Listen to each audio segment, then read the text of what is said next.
படம் எப்படி இருந்துச்சு? சூப்பரா இருந்துச்சு சொல்லுப்பா. படம் எப்படி இருந்துச்சு? ஐலாண்ட் பிடிச்சிருந்தா? ஐலாண்ட் பிடிச்சிருந்தா சிவகார்த்தின் பிடிச்சிருந்தா? பரவாயில்ல, விஎஃப்எக்ஸ்லாம் நல்லா இருந்துச்சு. பட் 4 வருஷத்துக்கு ஒருத்தான்னு கேட்டிங்கன்னா அந்த அளவுக்கு இல்லை.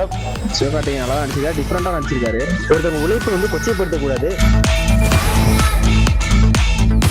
பார்க்கலாம், ரொம்ப நினைச்ச அளவுக்கு பெரிய கிரிஞ்சோ அப்படிலாம் இல்லை. 4 வருஷம் நம்ம வெயிட் பண்ணோம்ல படத்துக்கு, 4 வருஷம் வராம அப்படி இப்படின்னு இருந்துச்சு. அந்த அளவுக்கு ஒர்த்தா படம்? பரவாயில்ல, விஎஃப்எக்ஸ்லாம் நல்லா இருந்துச்சு. பட் 4 வருஷத்துக்கு ஒருத்தான்னு கேட்டிங்கன்னா அந்த அளவுக்கு இல்லை. But okay. ஐலாண்ட் பிடிச்சிருந்தா சிவகார்த்தின் பிடிச்சிருந்தா? ஐலாண்ட் என்ன பண்ணுச்சு? என்ன சீன் பிடிச்சிருந்தது உங்களுக்கு? சொல்லு, எல்லாமே பிடிச்சிருந்தா சொல்லு. சரி, ஓகே. பாட்டுலாம் நல்லா இருந்துச்சா? சரி, ஓகே. படம் எப்படி இருந்துச்சு? நல்லா இருக்கு. என்ன பிடிச்சிருந்து படத்துல? படம் ஃபுல்லா ஃபேண்டசியா இருக்கு, குழந்தைங்களுக்கு நல்லா பிடிக்கும். இப்போ 4 வருஷமா அந்த படம் ரிலீஸ் ஆகலன்னா இல்ல, அந்த 4 வருஷம் பழசு மாரிலாம் தெரியல, சூப்பரா இருக்கும். அதான் குழந்தைங்களுக்கு ரொம்ப என்ஜாய் பண்ணுவாங்க.